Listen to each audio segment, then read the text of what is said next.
जेके Yadav films present. दर्द है दिल में पर उसको एहसास नहीं होता, रोता है दिल जब वो पास नहीं होता। JK Yadav Films। हो दिल लगाई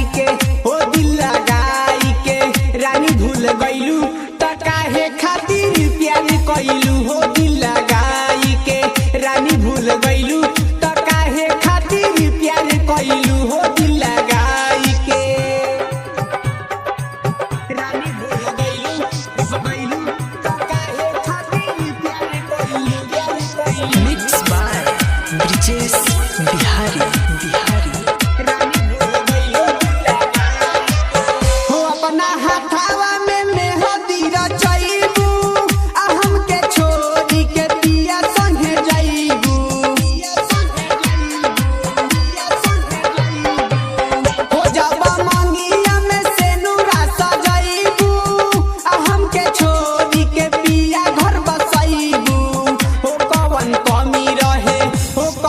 कमी रहे हमें ना बतैलू त काहे खातिर प्यार कइलू। हो दिल लगाई के रानी भूल गईलू त काहे खातिर प्यार कइलू। हो दिल लगाई के DJ Guddu Raj। JK Yadav Films।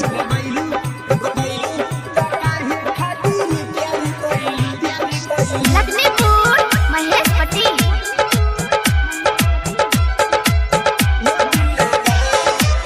हो जदी हमारा के इतना सताइबू, आ अपना पियावा के खुशी नहीं पाइबू।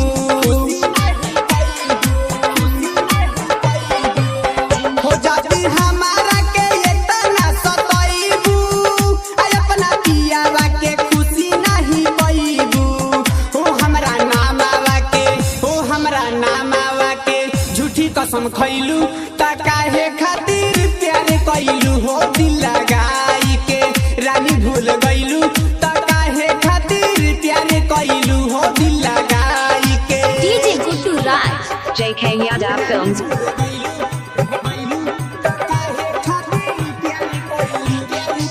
लखनपुर महेश पटेल।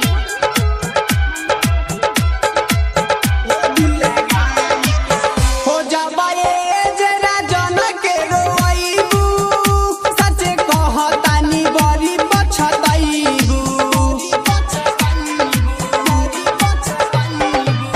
हो जाबे जाए नारी के रोइबू, अपना देहिया में दुख बड़ी पाइबू।